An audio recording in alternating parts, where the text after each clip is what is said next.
আমরা প্র্যাকটিস করি। এসএসসির জন্য খুবই গুরুত্বপূর্ণ, দেখবেন একটু ভালো করে। রমেশের মাসিক আয় 12,000 টাকা এবং অমিতের বার্ষিক আয় 1,91,520 টাকা। দুজনেরই মাসিক খরচ X টাকা করে। যদি রমেশ ও অমিতের সঞ্চয় অনুপাত হয় 1:2, তাহলে তাদের মাসিক খরচ কত? দেখুন, এখানে দেওয়া আছে রমেশের মাসিক আয় আমার দেওয়া আছে, ঠিক আছে? তো অবশ্যই অমিতের বার্ষিক আয়টা আমার দেওয়া আছে এখানে। তো তাহলে অমিতের আমার আগে মাসিক আয়টা বার করতে হবে, তাই না? তা আমরা মাসিক আয় বার করার জন্য সিম্পলি করব 1,91,520 12 দিয়ে আমি ভাগ করব। তা 12 দিয়ে যদি আমি ভাগ করি, 12 নামতা করে যদি করি, তাহলে আমার আসবে 12 একে 12, এদিকে আসবে আপনার 5, এদিকে আসবে আপনার 9, 6, 0। তো সিম্পল। অমিতের এটা হচ্ছে পার মান্থ আয়। ওকে, তো এখানে দেওয়া আছে দুজনের মাসিক খরচ X টাকা। তা আমরা খরচটা জানি না কত কী। এবং অমিতের সঞ্চয়ের অনুপাত, রমেশ এবং অমিতের সঞ্চয় অনুপাত দেওয়া আছে 1:2।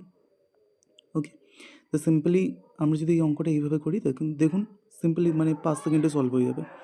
তো এখানে আমরা করি ফার্স্ট 12,000 টাকা রমেশ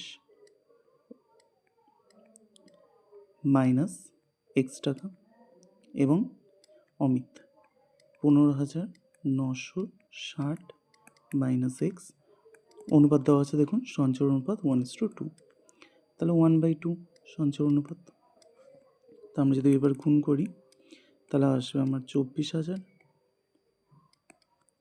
2-এর সঙ্গে এটাকে গুণ করছি আমি, তাহলে 24,000 2x ইজুগাল টু এটার সঙ্গে এটা, তাহলে আমার সিম্পলি আসবে 15,960 মাইনাস X, তাহলে -2x মাইনাস এক্স, এক্স যদি আমি এদিকে আসে তাহলে আমার প্লাস হয়ে যাবে।